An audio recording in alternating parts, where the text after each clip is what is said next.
अस्सलाम वालेकुम, मैं हूं रेहान तारिक और आप देख रहे हैं दस्तक। कौमी सलामती का मामला अहम और हसास है, लेकिन अपोजिशन ने इस मामले पर मुखालिफत करने की ठान ली है। पहले ऑपरेशन विजन अज़्म इस्तेहकाम पर अपोजिशन की भरपूर मुखालिफत सामने आई। अब दहशतगर्दी के बढ़ते वाक़यात के पेश नज़र हुकूमत ने हसास इदारे को शहरियों के फ़ोन टैप करने की इजाज़त दी है, तो इसके बाद तहरीक इंसाफ इसकी भी मुखालिफत करती दिखाई दे रही है। खबर के नोटिफिकेशन के मुताबिक ISI को फ़ोन रिकॉर्ड करने की इजाज़त पाकिस्तान टेलीकम्युनिकेशन एक्ट 1996 की दफ़ा 54 के तहत दी गई है। ISI किसी भी टेलीकम्युनिकेशन सिस्टम की रिकॉर्डिंग कर सकेगी। नोटिफिकेशन के जरिए कॉल रिकॉर्डिंग के साथ मैसेजेस और कॉल ट्रेस करने का इख्तियार भी दे दिया गया है। वज़ीर आज़म की मंजूरी से ISI की ग्रेड 18 या इससे ऊपर के अफसरान को इख्तियार दिया गया है। एलाविया के मुताबिक mobile call, WhatsApp call, messages और दीगर एप्लीकेशंस की रिकॉर्डिंग की जा सकेगी। अब हुकूमत ने यह कदम कौमी सलामत से उठाया है। देखा जाए तो इससे पहले मुल्क में फ़ोन टैप करने के हवाले से यह बहस इस्लामाबाद हाई कोर्ट में भी छिड़ी थी कि फ़ोन टैप करना कानूनी है या नहीं। या ये वाज़ेह रहे कि 30 जून को इस्लामाबाद हाई कोर्ट के जस्टिस बाबर सत्तार ने साबिक चीफ जस्टिस साकिब निसार के बेटे और Bushra Bibi audio leaks case के फैसले के हुक्मनामे में लिखा था कि कानून के मुताबिक शहरियों की किसी किस्म की सर्वेलेंस गैर कानूनी अमल है। सिस्टम के जरिए चाक शहरियों की सर्वेलेंस की जिम्मेदारी वफाकी हुकूमत पर है। वज़ीर आज़म और काबीना इस सर्वेलेंस के इज्तमाई और इनफरादी तौर पर जिम्मेदार हैं। अदालती हुक्मनामे में कहा गया था कि अदालत उम्मीद करती है कि वज़ीर आज़म इंटेलिजेंस एजेंसी से रिपोर्ट तलब करके मामला काबीना के सामने रखेंगे। वज़ीर आज़म लॉफुल मैनेजमेंट सिस्टम से मुतालिक 6 हफ्तों में अपनी रिपोर्ट अदालत में जमा कराने के पाबंद होंगे। वज़ीर आज़म बताएं कि क्या कानून और आइन के बरखिलाफ शहरियों की सर्वेलेंस जारी है। हुक्मनामे में मजीद कहा गया कि वज़ीर आज़म बताए कि लॉफुल इंटरसेप्शन मैनेजमेंट सिस्टम की तनसीब और मैस सर्वेलेंस का जिम्मेदार कौन है। वज़ीर आज़म बताए कि सर्वेलेंस सिस्टम का इंचार्ज कौन है जो शहरियों की प्राइवेसी को मुतासर कर रहा है। तमाम telecom company lawful interception management system से मुतालिक अपनी रिपोर्ट्स 5 जुलाई तक जमा कराएं। अब अगर हुकूमत ने फ़ोन टैपिंग के मामले पर अबहाम दूर करने की कोशिश की और हसास इदारे के ग्रेड 18 के अफसर को टैपिंग करने की इजाज़त दी है, तो इसका मतलब ये हुआ कि सब कुछ रिकॉर्ड पर होगा। कॉल रिकॉर्ड करने वाला कौन है? पहले तो यही पता नहीं लगता था कि ऑडियो किसने रिकॉर्ड की और क्यों रिकॉर्ड की, लेकिन अब ग्रेड 18 का अफसर तमाम टैपिंग का जिम्मेदार तस्वुर होगा। और अगर किसी की गैर ज़रूरी रिकॉर्डिंग होगी तो जिसकी रिकॉर्डिंग हो रही है अदालत से इस मामले पर रुजू कर सकेगा। यानी देखा जाए तो हुकूमत टैपिंग के मामले में एक तरह का चेक एंड बैलेंस रखने के लिए इकदाम भी उठा रही है। दुनिया के बड़े बड़े ममालिक में भी एलानिया गैर एलानिया तौर पर शहरियों की कॉल टैप होती है।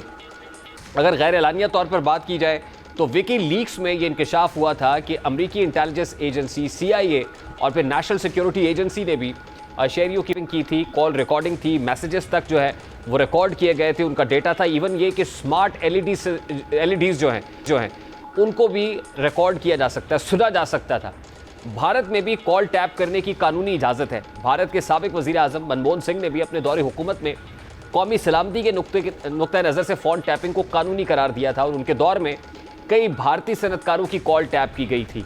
अब देखना तो ये भी ना कि मनमोहन सिंह के ज़माने में ये जो कानूनी करार दिया गया उसके बाद जो सनतकारों की फ़ोन टैपिंग हुई, इसकी वजह क्या थी? होना तो यही चाहिए ना कि नेशनल सिक्योरिटी एम्बेट के अंदर कोई दहशतगर्दों की कॉल्स को इंटरसेप्ट किया जाए, जो कौमी सलामती से मुतसादिम मामलात हों उनको इंटरसेप्ट किया जाए।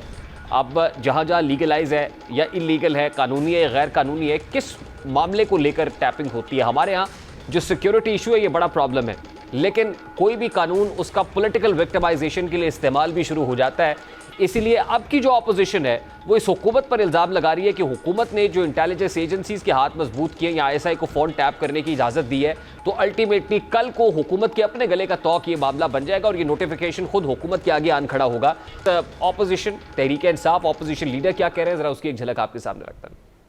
47 के PM शहबाज शरीफ अपना ब्लेड लेके अपनी शारागाज काटी है। फांसी के फट्टे पे चढ़ के इन्होंने फंदा अपने गले पे डाला है और उन्होंने ये डिसाइड किया, ये टांग लगा दी अपने आप को फांसी देने के लिए। ये बात याद रखिएगा कि यही वो काला कानून होगा जिसके जरिए ये मुस्लिम लीग नून की हुकूमत, नवाज शरीफ, मरियम नवाज, शहबाज शरीफ, ये सारे के सारे लोग आपको फिर इन अदालतों में घूमते फिरते आएंगे और जेल में बैठे होंगे।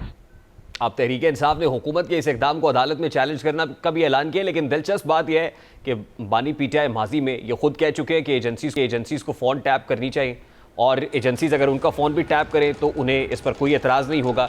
लेकिन अब तहरीक इंसाफ एजेंसी के फ़ोन टैप करने की मुखालिफत कर रही है। यानी जब आप हुकूमत में होते हैं आपको हर इकदाम अच्छा लगता है।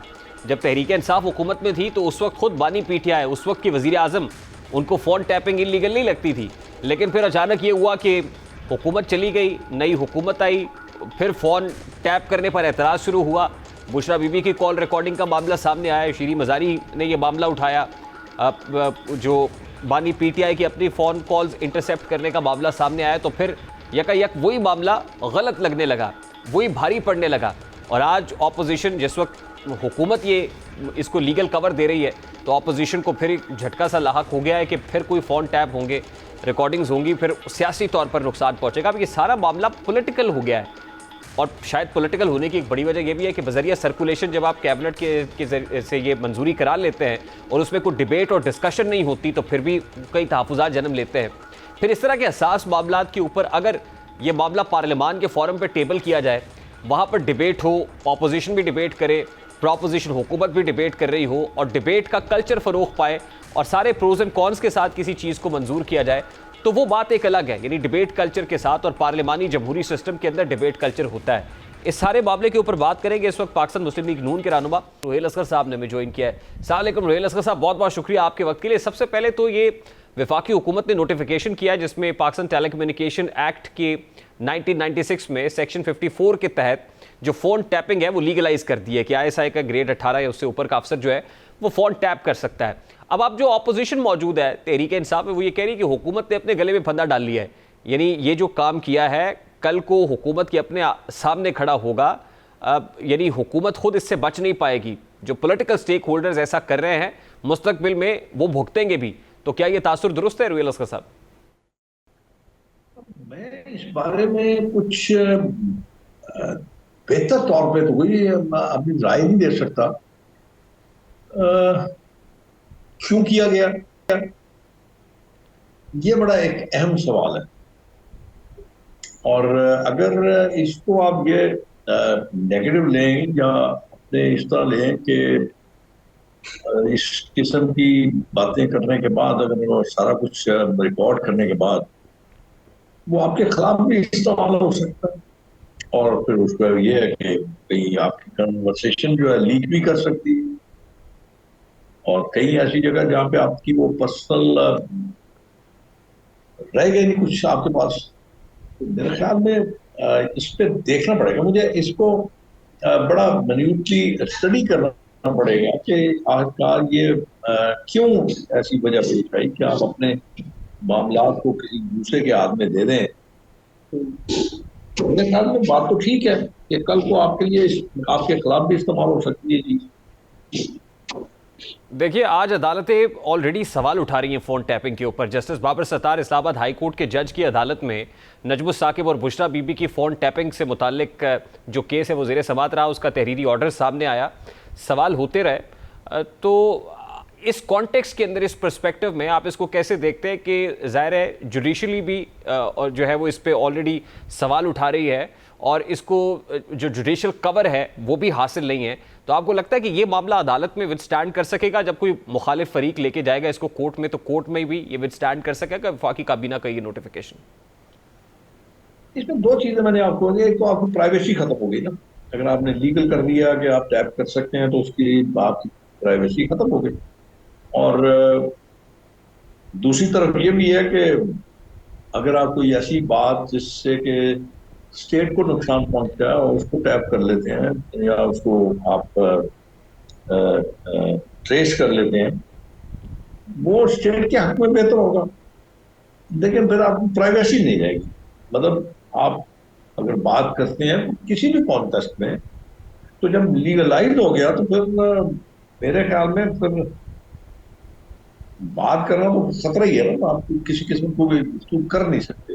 और ये तो हर पहले भी होता था, टैप होता था, लेकिन उस वक्त क्योंकि गैर आईनी और गैर कानूनी था, इसलिए वो चैलेंज हो जाता था। अगर आप इसको लीगल कर देते हैं तो कोर्ट कैसे इसका फैसला देती है, किस तरह इसको टेकअप करती है, तो वक्त आएगा तो पता चलेगा। आप ये कह रहे इन होता तो बातों पहले भी की था, लेकिन फर्क ये है कि अब उसको एक कवर मिल गया है कि विफाकी काबीना ने मंजूरी दे दी है, तो इस हवाले से लीगलाइज हो गया है। देखिए ना, फोन टैपिंग तो जाहिर है उसकी होगी, और एक आम आदमी को क्या फर्क पड़ेगा फोन टैपिंग से? तो आप जैसे किसी सीनियर सियासतदान को ही होगा ना, या हुकूमतों को मसला होगा, या पॉलिटिकल फिगर्स को प्रॉब्लम होगा कि उनकी कॉल रिकॉर्डिंग जिसमें कोई बड़ी इंपॉर्टेंट बात कर रहे हैं वो टैप हो गई है और जिससे उसको कोई नुकसान पहुंचे। तो इसमें इसमें सियासी अंसर भी तो मौजूद है कि पॉलिटिकल फिगर्स को ज्यादा नुकसान पहुंच सकता है। ये सबके लिए होगा, बिजनेसमैन के लिए भी होगा, आपके ब्यूरोक्रेट्स के लिए भी होगा, सबके लिए होगा, एस्टेब्लिशमेंट के लिए भी होगा। आगे तो जो होता था वो इलीगल होता था, तो ये तो लीगली फिर टैप करेंगे आप लोगों को, जिसको चाहे कर लेंगे। अगर किसी बड़े सरमायाकार को आपने चेक करना है तो आप बड़े सरमायाकार को भी टैप कर सकते हैं, उसकी बातें भी नोट कर सकते हैं, मतलब वो प्राइवेसी नहीं है, वो बड़ा नुकसान होगा ये। अच्छा, इन मेरा दिनों ख्याल एक है चीज इतना जो बड़े फ्रीक्वेंटली हो रही है शेख साहब, वो ये है कि हम ये सुनते हैं कि बजरिया सर्कुलेशन कोई समरी काबीना से मंजूर करा ली गई। सर्कुलेशन का मतलब ये है कि कोई काबीना का इजलास नहीं बुलाया, उस पर कोई डिबेट नहीं हुई, कोई डिस्कशन नहीं हुई, आपने भेजा और भेज के अप्रूवल ले ली।